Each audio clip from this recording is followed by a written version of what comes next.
Hello, j'ai gardé mes lunettes. Hello les gars, j'espère que vous allez bien et on se retrouve aujourd'hui pour une toute nouvelle vidéo. J'espère que tout le monde se porte bien. On est le 29 décembre aujourd'hui, donc je pense que cette vidéo sera sûrement la toute dernière vidéo de 2020. Sauf si j'arrive à en tourner une le plus vite possible et à la monter, mais c'est quasiment impossible. Comme dernière vidéo de 2020, on va parler aujourd'hui de complexes, de seins, de boobs, de bzaises, de néné. Je déteste ce mot. Donc du coup, si cette vidéo ne vous intéresse pas ou si elle vous rend très mal à l'aise, la porte est juste là.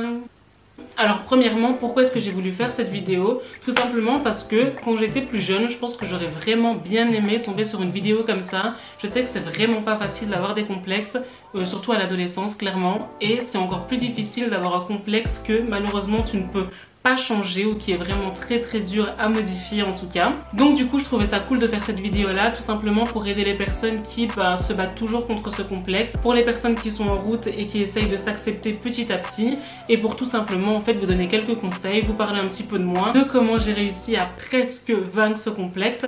Donc c'est parti. J'avais pas envie de forcément m'attarder sur tous les complexes parce qu'évidemment il y en a des milliers. Donc du coup je me suis attardée sur la poitrine parce que c'est clairement le complexe que j'ai eu pendant des années et des années, et je sais que c'est extrêmement dur à vaincre. C'est un complexe qu'on a au quotidien. Tu vois ta poitrine tous les matins quand tu te réveilles, tous les jours quand tu prends ta douche, tous les soirs en te changeant, et je trouve que c'est un complexe qui n'est clairement pas assez mis en avant. C'est pas qu'il est pas assez mis en avant, c'est qu'on met souvent en avant le fait que avoir des petits seins c'est la honte, c'est super gênant, c'est hyper dur à vivre, mais on oublie que sur le côté il y a des gens qui ne veulent absolument pas avoir de gros seins, avoir de grosses poitrines, et ça aussi c'est un réel complexe. Et moi ça m'est arrivé 1 million de fois qu'on me dise Débo t'as trop de chance, il y a plein de filles qui rêveraient trop d'avoir des seins. Et je suis là ouais mais c'est pas ce que je voulais moi en fait. Et pour certaines personnes, une fille qui a une forte poitrine n'a pas le droit de s'en plaindre parce que des tas de filles sur le côté rêveraient d'en avoir. Et c'est vrai que pour une fille qui n'a absolument pas de poitrine ou vraiment très peu, ça peut être super chiant en fait de voir une fille en face qui elle est hyper complexée d'avoir des seins. Mais je pense que c'est pas bon de minimiser ou de mettre de côté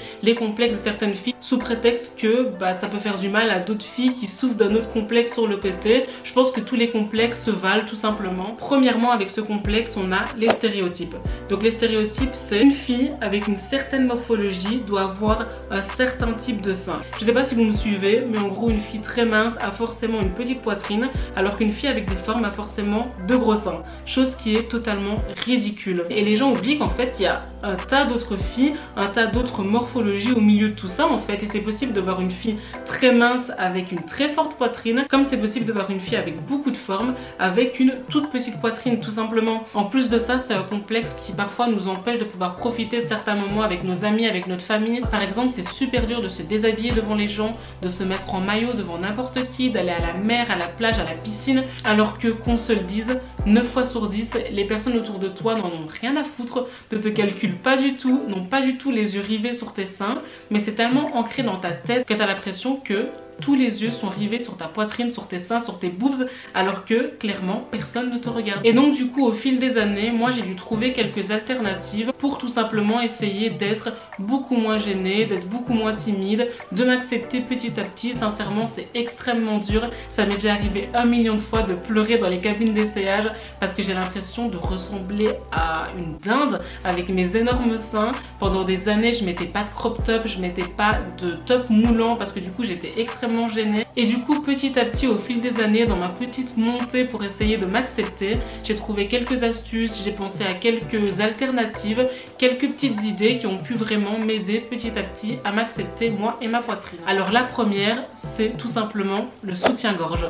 Vraiment je vous promets, ça peut paraître tout bête, mais un vrai soutien-gorge, un bon soutien-gorge, ça peut tout changer. Toutes les filles qui ont des fortes poitrines, c'est vraiment super important d'avoir un bon soutien-gorge. Après c'est vrai qu'un bon soutien-gorge, faut y mettre le prix, ça coûte pas 20 ou 15 €, mais franchement je trouve que ça en vaut la peine. J'essaierai de vous mettre en barre d'infos les marques que je préfère tout simplement pour les soutiens-gorge. Après c'est vrai que je les prends souvent dans des endroits où il y a beaucoup de styles et de marques de soutien-gorge différents. Du coup j'ai pas vraiment une marque préférée en termes de soutien-gorge, mais je connais quand même quelques sites vraiment pas mal sur internet, donc du coup je vous les mettrai tous en barre d'infos. Deuxièmement, mon deuxième conseil, ou en tout cas la deuxième chose qui m'est venue en tête au fil des années quand j'ai commencé commencé à essayer de m'accepter petit à petit, ça a été la transformation. Donc par transformation, évidemment, je parle d'opération. Pendant des mois et des années, j'ai vraiment hésité à faire une réduction mammaire parce que tout simplement j'arrivais pas vraiment à accepter le fait d'avoir une forte poitrine. Et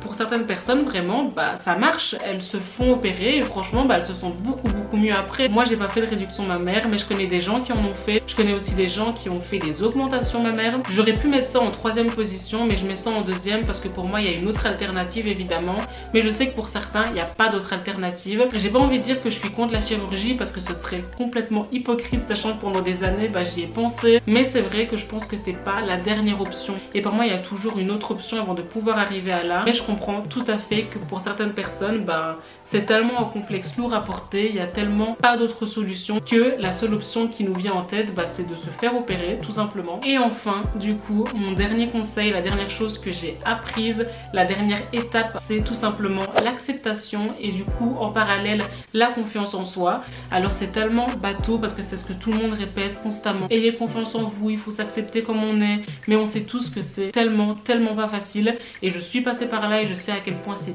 difficile mais tellement dur de s'accepter comme on est. Et c'est quelque chose je pense qui vient avec le temps et qui demande beaucoup de réflexion, beaucoup de remise en question, mais je pense qu'à la fin quand tu te rends compte en fait que c'est ton corps tout simplement et que tu seras un peu obligé et forcé de vivre avec jusqu'à la fin de tes jours, tu te dis que c'est peut-être mieux d'essayer de trouver des méthodes pour l'apprécier, pour l'aimer, pour essayer de le mettre en valeur et de te sentir bien dedans plutôt que de le détester jusqu'à la fin de tes jours. Et sincèrement je le répète, c'est super dur. Les gens qui disent que il suffit juste d'avoir confiance en soi, que ça va aller tout seul, qu'il faut s'accepter, que c'est bon, on est comme on est. Non, ça prend énormément de temps, c'est extrêmement dur. C'est pas parce que tu fais un A en poitrine que t'es moins belle que la fille en face de toi. C'est pas parce que tu fais un D, un E, un F, un H, peu importe. Ça veut dire que ta poitrine n'est pas normale et que tu es beaucoup moins belle que la fille en face de toi qui a une plus petite poitrine. Et je pense que c'est aussi important de se rendre compte que les gens autour de nous n'en ont rien à foutre de nous, vraiment personne ne nous regarde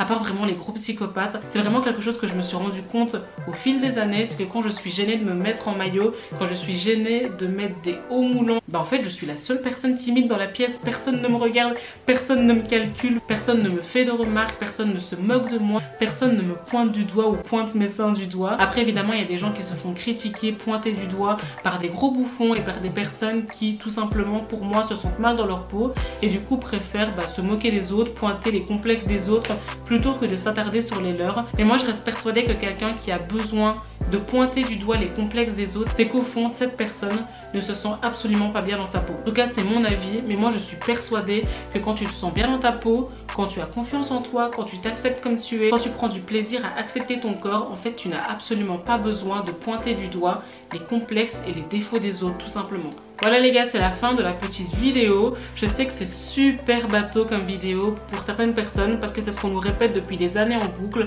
Ayez confiance en vous, acceptez-vous comme vous êtes, bla bla bla bla bla.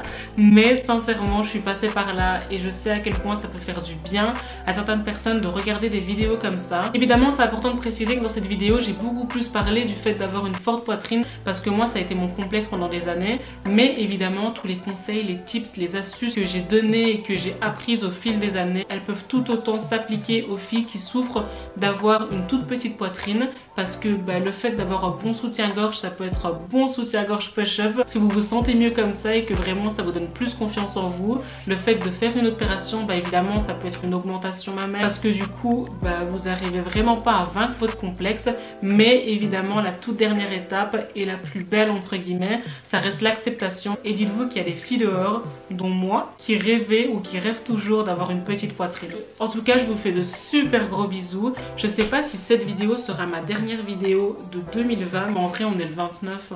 Donc je pense que oui, clairement. Du coup, je vous souhaite déjà une super belle année. Qu'on passe vite en 2021 et qu'on mette cette année catastrophique derrière nous. Je vous fais de super gros bisous et on se dit à l'année prochaine pour une nouvelle vidéo. Bisous!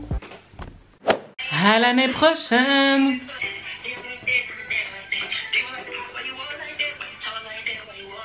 Je suis accro à TikTok.